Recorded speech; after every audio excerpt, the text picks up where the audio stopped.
उत्तराखंड में बारिश एक बार फिर कहर बनकर टूट पड़ी है, जिसका खासा असर पर्वतीय इलाकों में देखने को मिल रहा है।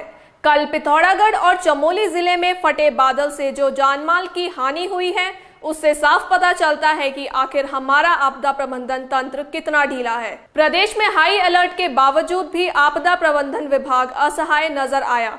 पिछले कई माह से आपदा राहत कार्यों को बेहद चुस्त दुरुस्त बताने वाली सरकारी मशीनरी भी आपदा के सामने असहाय दिखी, जिससे यह साफ हो गया कि 2013 में आई केदारनाथ त्रासदी के बाद सरकार और आपदा प्रबंधन विभाग आपदा राहत कार्यों को लेकर कुछ नहीं कर पाए। भारी बारिश के बाद पिथौरागढ़ और चमोली में शुक्रवार तड़के हुए भूस्खलन से 34 लोगों की जान चली गई। पिथौरागढ़ में 25 और चमोली में 9 लोगों के शव निकाले जा चुके हैं। प्रशासन ने भी इसकी आधिकारिक पुष्टि कर दी है। चंपावत जिले के टनकपुर शारदा नदी किनारे बसे लोगों को जिलाधिकारी ने भी बचाव के लिए घर छोड़ने का निर्देश दिया है। वहीं हरीश रावत ने मृतकों के परिजनों को 2-2 लाख रुपए की सहायता राशि देने की बात कही है, जबकि स्थानीय विधायक हेमेश खरकवाल का कहना है कि बाढ़ आपदा को देखते हुए उन्होंने 4 जुलाई से होने वाले विधानसभा सत्र को रोकने के विधानसभा अध्यक्ष को फैक्स किया है। माननीय विधानसभा अध्यक्ष को 2 बार तो वार्ता करी और उनसे निवेदन किया कि विधानसभा का सत्र जो निकट है, 4 तारीख से जो होना है, जिसमें 2-3 तारीख को सब विधायकों को पहुंचना पड़ेगा, इसको स्थगित करके कुछ आगे बढ़ा दें तो जो माननीय विधायक गण है वो अपने क्षेत्रों में आपदा राहत कार्यों में ध्यान फोकस कर सकेंगे और अधिकारियों का ध्यान भी जो विधानसभा सत्र होने से देहरादून की तरफ अलर्ट में रहते हैं वो इन बाढ़ग्रस्त क्षेत्रों में यहाँ पर राहत कार्यों में अपना पूरा ध्यान लगा सकेंगे। तो मैंने दूरभाष पर उनसे निवेदन किया, एक पत्र भी फैक्स के माध्यम से उनको भेज रहा हूँ। सूबे के पर्वतीय इलाकों में बादल फटने व बारिश के कारण जगह जगह सड़कें बह गई, जिसके चलते सैकड़ों गाँव अलग थलग पड़ गए। इतना ही नहीं, कई जिलों में विद्युत व संचार व्यवस्था भी ठप हो गई है। तो जनपद पिथौरागढ़ में अब तक 8 लोगों की मृत्यु हुई है, जिनके शव बरामद हुए हैं और लगभग 25 से 30 लोग इस समय लापता हैं और 2 लोग घायल हैं। पिथौरागढ़ में मुख्यतः बस्तड़ी गांव में 5 शव बरामद हुए हैं और यहाँ 20 से 25 लोगों के अभी घायल होने की लापता होने की खबर है। एसओ अस्कोट और उनके चौकी का पूरा पुलिस बल सुबह से राहत और बचाव कार्य में लगा हुआ है। आईटीबीपी की यूनिट से भी कुछ लोग राहत और बचाव कार्य में साथ में हैं और एसएसपी पिथौरागढ़ मौके पर पहुंचने वाले हैं, डीएम के साथ मौके पर पहुंच रहे हैं। इसके अतिरिक्त अनेकों जो ग्रामीण पुल हैं और मार्ग हैं उनके अवरुद्ध होने की खबर है और बीएसएनएल, आइडिया और अन्य मोबाइल टावर्स में भी संचार व्यवस्था लगभग सभी स्थानों पर इस समय जो है वो डिसरप्ट हो गई है।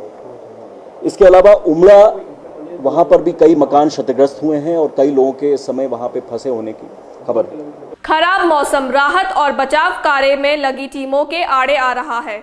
मौसम हेलीकॉप्टर को उड़ने नहीं दे रहा और सड़कों के मलबे ने गाड़ियों के पहिए जाम कर दिए हैं।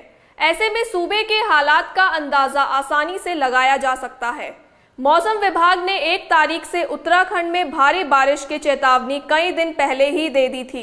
इस चेतावनी के बाद सरकार ने सूबे में अलर्ट घोषित कर राहत और बचाव कार्यों के लिए सभी जरूरी इंतजाम कर लेने का दावा भी किया था, लेकिन मानसून से पहले हफ्ते में आई बारिश ने ही सारे दावों की हवा निकाल दी। मौसम खराब होने की वजह से चॉपर्स जगह जगह लैंड नहीं कर पा रहे हैं, तो हर जगह हमारे जैसे जॉली ग्रांट में भी हमारी एसडीआरएफ की टीम तैयार है कि कहीं भी अगर डिजास्टर के लिहाज से सर्च एंड रेस्क्यू के लिए कॉल आती है तो ये रिएक्ट करेंगे।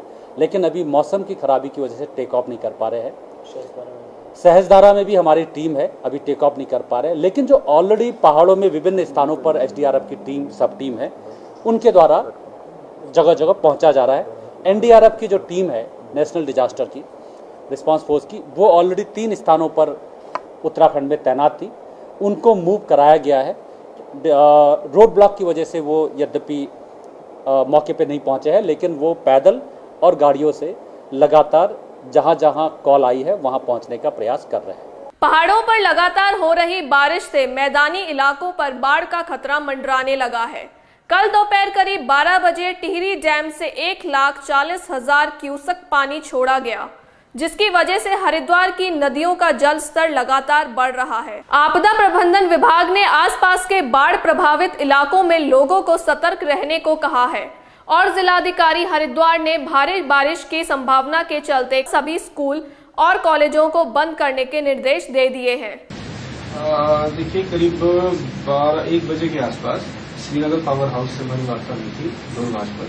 उन्होंने हमें बताया कि ऊपर कुछ बादल फटा है, इसकी वजह से वो लगभग 4000 क्यूमेक जो लगभग हो जाएगा आपका 1.5 लाख क्यूसेक डिस्चार्ज लमसम। तो वो उन्होंने बताया, उन्होंने 12 बजे उसको अपना पास किया है, जो हमारे पास लगभग 6 घंटे में ट्रेवल करके पहुंचता है। तो वो हमारे पास पहुंचने लगा है, फिर धीरे धीरे अभी थोड़ा सा लेवल बढ़ेगा।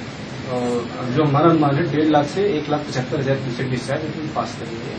क्या वजह मानना है इस पूरी की जो पानी जो बारिश हुई है, लगातार बारिश हुई है, ये वही रीजन है कि इतना पानी आ रहा है। ब्यूरो रिपोर्ट, देवभूमि न्यूज।